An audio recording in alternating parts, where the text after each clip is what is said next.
Hello everyone, thank you very much for tuning in. Today we're going to talk about active matter and why this is a big deal. Because the game just released a few days ago in an early state, but I feel after playing a few hours, I feel like this is a really great early access title that just came out.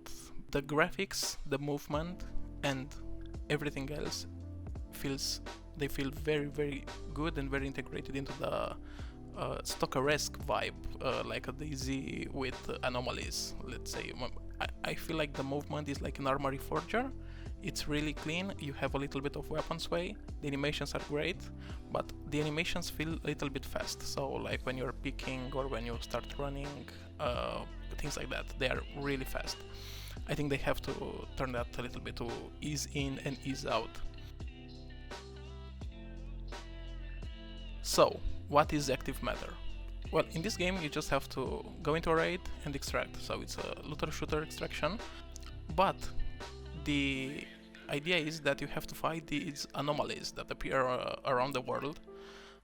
It's pretty interesting because I always when I see this, I get reminded by the Stalker series. You have to throw a coin or something at them. Sometimes they pop, sometimes not. They just spawn in your face and you have to fight them. A pretty annoying thing is the swarm. The swarm, I'm not sure if it's called the swarm, but it's a huge deal because you really cannot escape it and you have to fight it. And you will run out of ammo very fast, and then the whole raid just goes to the maps. So there are a few maps. These get rotated. I think it's a really interesting touch because the rotation lets the players play on 2 or 3 maps at a time, like I think 30 minutes or something. So after 30 minutes the maps reset and you play a new map that is at the same difficulty. The sound design is really great. Like, it's really great and it sets the tone in a scary atmosphere. You can see in these clips, I got scared, really scared.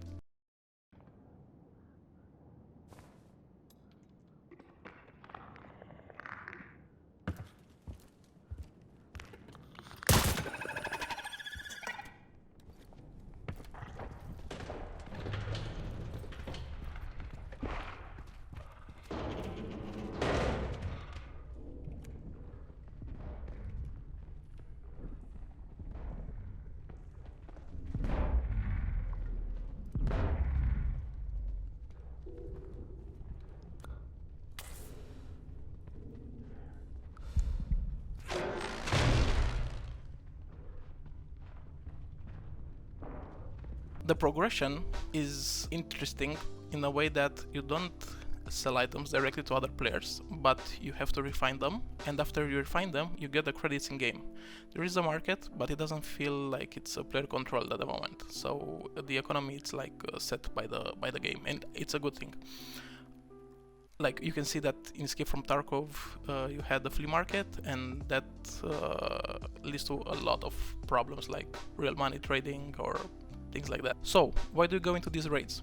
Well, you enter to gather the active matter. With the active matter, you can then sell it, like the game sells automatically. You can get credits and tokens, completing different quests. You can refine items for the active matter. So, as I said, you cannot sell them to other players or to the traders. There are no traders at the moment.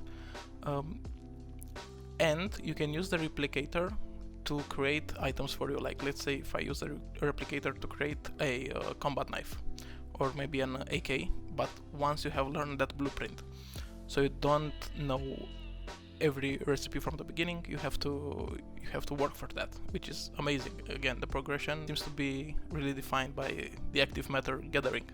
One little thing that I'm concerned is about the crystallized active matter, because that's a currency which is earned through missions and contracts, but if you have the standard edition, you get only 300 of this. The other editions get a lot more. And I think that, being Gaijin that we're talking about, this crystallized active matter can be bought with real money at one point in time.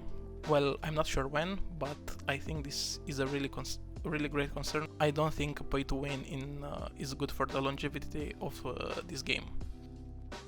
Another great thing about the shop is that the items are locked behind your level, and I think that's okay, because you get thrown in raid with people that are they are the same level as you, and they own the same equipment as you, so this is really balanced in my opinion. I don't think it's that bad, like, you know, in Tarkov when it was wipe and then mid wipe and then late wipe. If you start the game at late wipe, you have no chance of having fun.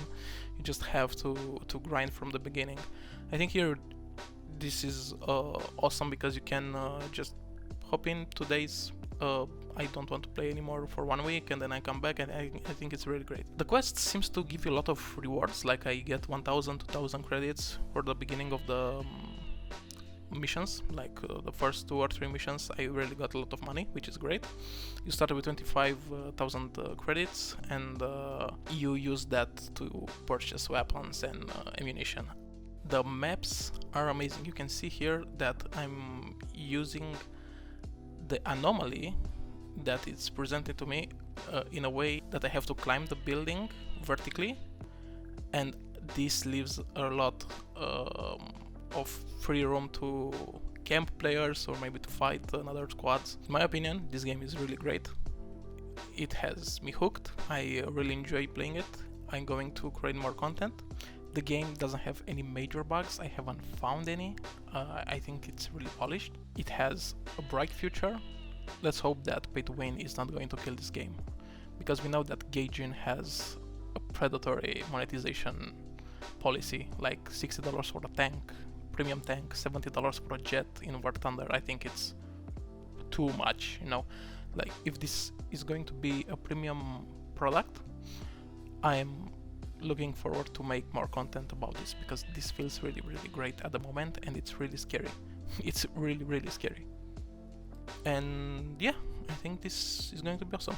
Thank you very much for turning in. Don't forget to like and subscribe. Thank you.